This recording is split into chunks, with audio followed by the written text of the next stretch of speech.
नमस्कार दोस्तों, स्वागत है आपका एक बार फिर आज के मेरे इस वीडियो में। दोस्तों आज का वीडियो का जो टॉपिक है, शीर्षक है, वो थोड़ा सा अलग हटके है। अलग तो नहीं कहेंगे हाँ, लेकिन थोड़ा सा बाजार के बारे में बात नहीं करेंगे। बाजार तो मैं आपको रोज ही समझा रहा हूँ, सुबह टेलीग्राम चैनल पे, व्हाट्सएप पे आपके साथ डेली डिस्कशन होता है, कन्वर्सेशन होती है। तो बाजार में जो घटनाक्रम हो रहा है, बाजार जो नीचे आ रहा है, उसके बारे में मैंने बता रखा है। इन्फ्लेशन उसका एक मेन मुद्दा है। बाजार इसी को अभी कुछ दिन दिक्कत परेशानी में रह सकता है। इन्फ्लेशन के कारण दोस्तों बाजार नीचे आ सकता है। तो आज का जो इस वीडियो का विषय है वो ये है साहब कि हमारे एक जो व्यूअर्स है, उन्होंने पूछा है मेरे से कि वो शायद वो सरकारी कर्मचारी हैं। उन्होंने मुझसे पूछा है कि क्या सर एक सरकारी कर्मचारी इस शेयर बाजार में और स्पेशली क्रिप्टो करेंसी में निवेश कर सकता है या नहीं। जी हाँ दोस्तों, इसी पर मैं आज ये वीडियो बना रहा हूं और ये क्वेश्चंस का आंसर देने के लिए वीडियो बनाने की आवश्यकता मुझे महसूस हुई। मुझे लगा डेफिनेटली दोस्तों इस पर एक वीडियो बनाई जा सकती है, क्योंकि क्रिप्टो को लेकर आजकल बहुत हलचल तेज हो चुकी है। तो चलिए दोस्तों वीडियो की करते हैं शुरुआत। देखो दोस्तों, यदि हमारे देश में जितने भी सरकारी कर्मचारी हैं, चाहे वो सेंट्रल हो, चाहे वो स्टेट हो, चाहे यूनियन टेरिटरी हो, कोई भी सरकारी कर्मचारी हो, उनके लिए सरकार ने एक रूल बना रखा है 1964, यानी कि सेंट्रल सिविल सर्विस कंडक्ट 1964 एक रूल बना रखा है। उस रूल के आधार पर ही आप इस शेयर बाजार या क्रिप्टो करेंसी में निवेश कर सकते हो। देखिए ये रूल्स क्या कहता है। ये रूल्स एक शब्द को उजागर करता है, स्पेकुलेट। स्पेकुलेट का मतलब होता है कल्पना करना, और इसी स्पेकुलेट को इस रूल में अंडर सेक्शन 16 के तहत बहुत अच्छी तरह प्रभावित मेरे ख्याल से डेफिनिट आइडेंटिफाई किया गया है। आइडेंटिफाई एक सुटेबल वर्ड होगा, यानी कि इस रूल की जो अंडर सेक्शन 16 धारा है, कई बार क्योंकि मैं ये बता चुका हूँ अपनी क्लास में तो मुझे याद रहता है, 1964 की अंडर सेक्शन 16 के तहत इस रूल्स को बहुत अच्छी तरह बताया गया है कि एक सरकारी कर्मचारी इस शेयर बाजार में किस तरह से निवेश कर सकता है। इसमें एक शब्द सरकार ने लिया है स्पेकुलेट। स्पेकुलेट का मतलब होता है कल्पना करना, यानी कि कल्पना के आधार पर इस बाजार में अगर आप फ्रिक्वेंटली कोई चीज बार बार कर रहे हो तो ये रूल उसकी आपको परमिशन नहीं देगा। पहली चीज, यानी कि इस बात का मतलब यह है कल्पना के आधार पर इस बाजार में आप कोई चीज बार बार नहीं कर सकते। बार बार का मतलब यह होता है कि कोई भी शेयर्स की ले बेच आप बार बार नहीं कर सकते। इसका मतलब साफ सीधे शब्दों में यही है कि ट्रेडिंग आपके लिए अलाउ नहीं है।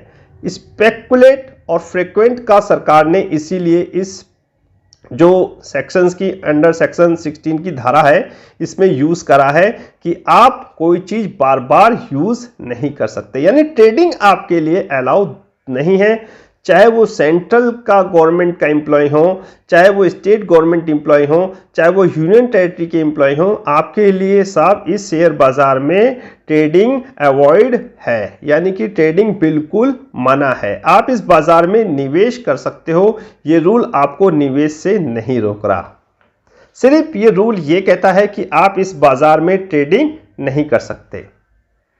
निवेश खूब करिए, निवेश दबा के करिए, कोई दिक्कत परेशानी वाली बात नहीं है। कितना भी आप इस बाजार में निवेश कर सकते हैं और उसकी सूचना आप अपने विभाग को दीजिए।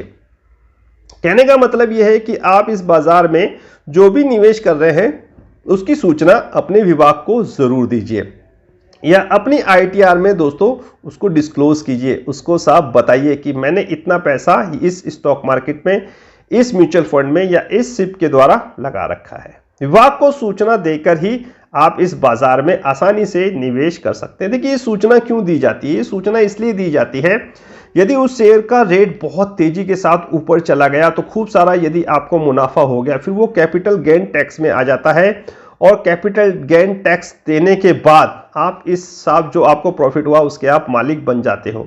यदि आपने सूचना ही नहीं दी और आपने चोरी छिपे साहब किसी शेयर में निवेश करा और उसके साथ दिन दुगने रात चौगुने तरक्की करता रहा, खूब सारा पैसा आपको बन गया, फिर सोचे कि वो पैसा आप कैसे छुपाओगे। इसलिए जो विभाग है वो ये कहता है कि कहीं पर भी आप निवेश कर रहे हो तो उसकी सूचना अपने विभाग को जरूर दीजिए। तो ट्रेडिंग अलाउ नहीं है और जो भी यदि आप म्यूचुअल फंड सिप के द्वारा इस शेयर बाजार में निवेश कर रहे हो तो उसकी सूचना ज़रूर अपने विभाग को दीजिए, ताकि एक सुटेबल टैक्स आपसे सरकार लेके उसका पैसा यानी कि जो भी प्रॉफिट हो वो आपको वाइट कर दे।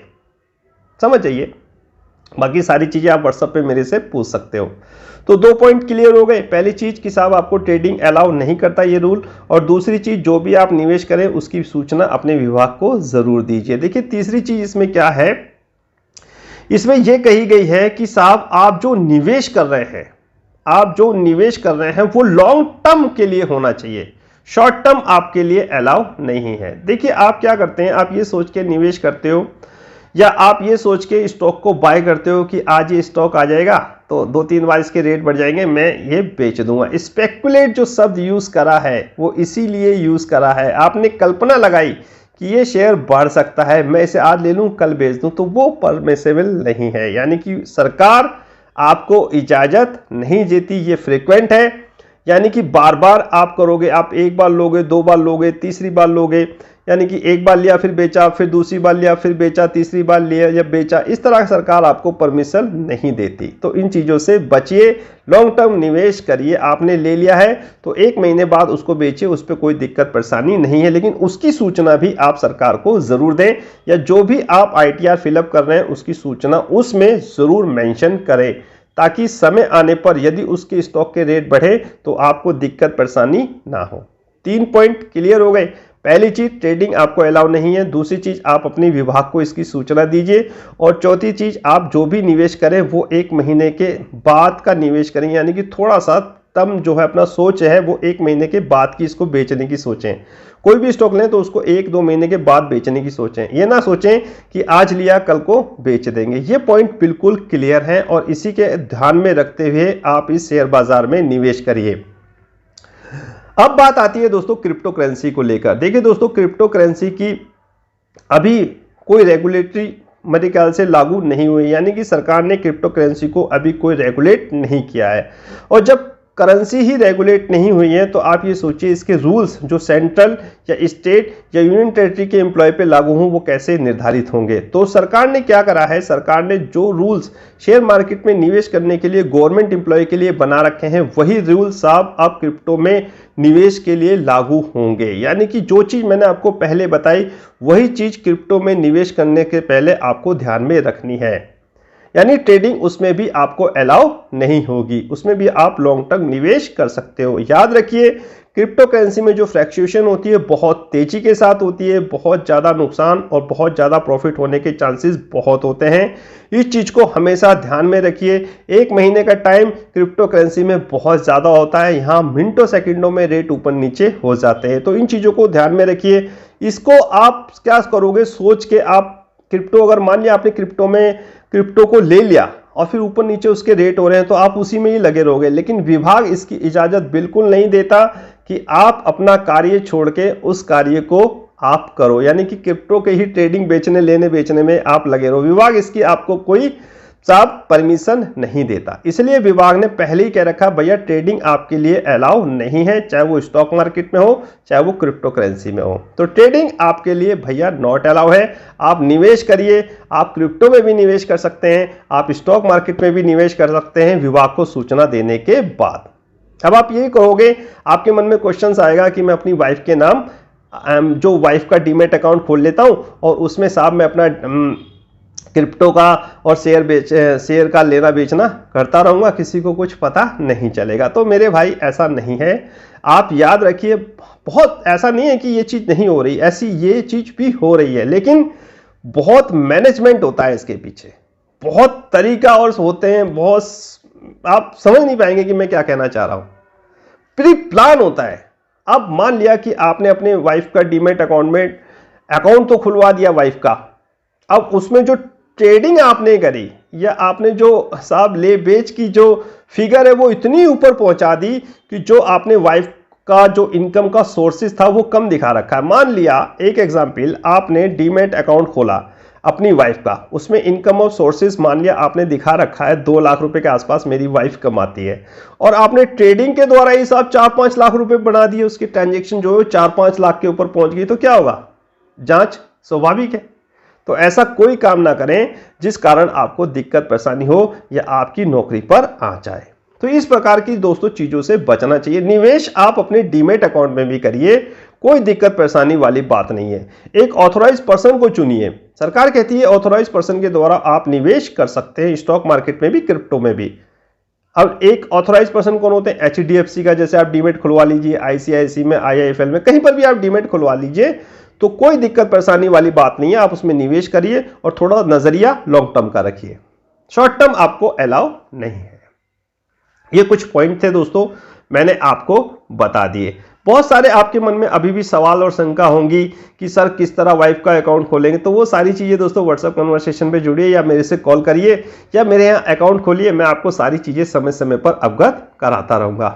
सब कुछ कार्य होते हैं, लेकिन उस कार्य के लिए एक प्री प्लान होना चाहिए, वेल मैनेजमेंट होना चाहिए और साफ एक ऑथराइज फाइनेंशियल एडवाइजर होना चाहिए जो आपको टैक्स और समय पर आने वाली उलझन, भविष्य की उलझनों को बचा के ले जाए।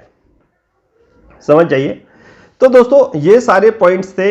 ये एक रूल था जो सरकार ने बना रखा है एक सरकारी कर्मचारी के लिए 1964, यानी कि सेंट्रल सर्विस कंडक्ट रूल्स जो 1964 बना रखा है। इसकी सेक्शन जो है 16, उसके तहत स्पेकुलेट और फ्रीक्वेंट दो शब्द कह रखे हैं, यानी कल्पना के आधार पर कोई चीज सोच के आप बार बार इस बाजार में काम नहीं कर सकते। ट्रेडिंग से बिल्कुल साफ इंडिकेटर है सरकार का, ट्रेडिंग आपके लिए अलाउ नहीं है। आप निवेश करिए, निवेश थोड़ा लॉन्ग टर्म का नजरिया रखें ताकि आपको और सरकार को कोई दिक्कत परेशानी ना हो।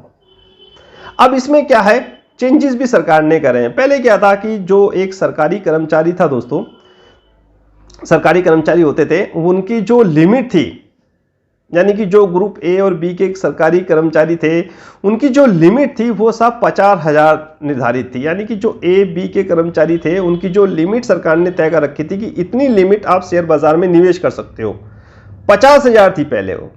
अब उसको साफ 6 टाइम्स आप सरकार ने बढ़ा दिया, यानी कि 6 गुना सरकार ने कर दिया, यानी कि 3 लाख तक आप इस बाजार में ग्रुप ए और बी के अधिकारी और कर्मचारी निवेश कर सकते हैं। यानी 3 लाख तक आप शेयर बाजार में निवेश कर सकते हो, क्रिप्टो में भी 3 लाख तक निवेश कर सकते हो। यह चीज है, इन चीजों को दोस्तों थोड़ा सा ध्यान में रखना चाहिए। 6 टाइम बढ़ा दिया है कैलेंडर ईयर के अनुसार, एकदम नहीं, कैलेंडर ईयर के अनुसार। पता चला कि आपकी बेसिक जो सैलरी है उससे आपने 3 गुना कर दिया तो वो दिक्कत परेशानी वाली हो जाएगी। इसमें जो सैलरी का बेसिक पे का नियम है वो मैंने अपने टेलीग्राम चैनल पे लगा दिया है, वो चीज आप देख लीजिए। उसके आधार पर एक कैलेंडर ईयर में आप 3 लाख तक निवेश कर सकते हो।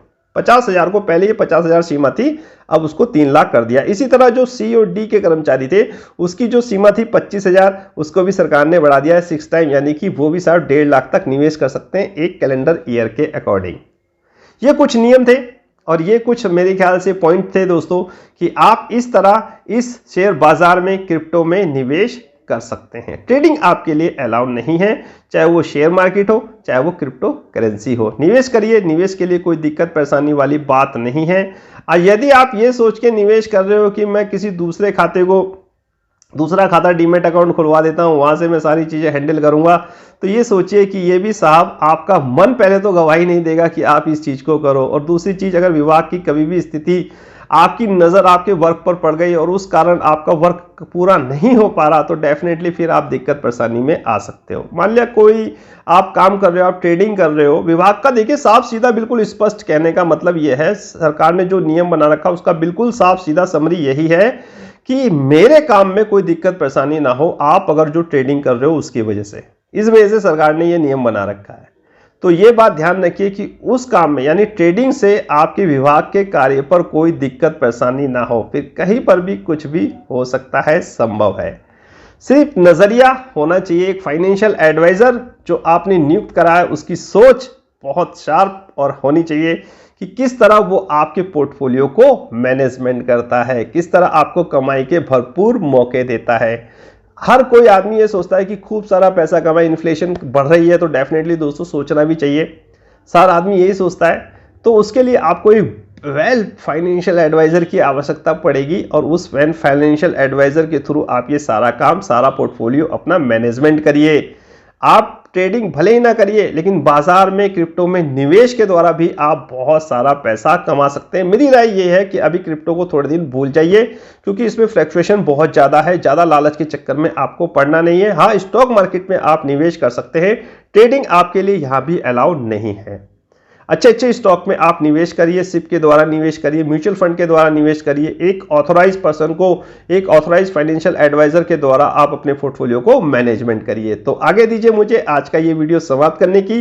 कोई दिक्कत परेशानी हो तो व्हाट्सअप आपके लिए खुला हुआ है। टेलीग्राम पे मैंने PDF लगा दी है इस अमेंडमेंट यानी कि इस रूल्स की, जो सरकार के द्वारा 1964 में बनाया गया है। और साहब जो रूल्स जो चेंज करे हैं सरकार ने, इंप्लीमेंट्स किया है 2019 में, इस रूल्स में सरकारी कर्मचारी को कितना निवेश करना चाहिए वो भी साहब मैंने अपना सब कुछ टेलीग्राम चैनल पे लगा दिया है। वो जाके आप देखिए, जुड़िए, समझिए, कॉल कीजिए। कोई दिक्कत परेशानी हो, मैं आपके उस क्वेश्चंस का समाधान जरूर पूरा करने की कोशिश करूंगा। फाइनली दोस्तों, आपसे अब अलविदा कहने का समय आ गया है। मुलाकात होगी किसी नेक्स्ट वीडियो में किसी नए टॉपिक के साथ। तब तक कीजिए इंतजार। फाइनली नमस्कार।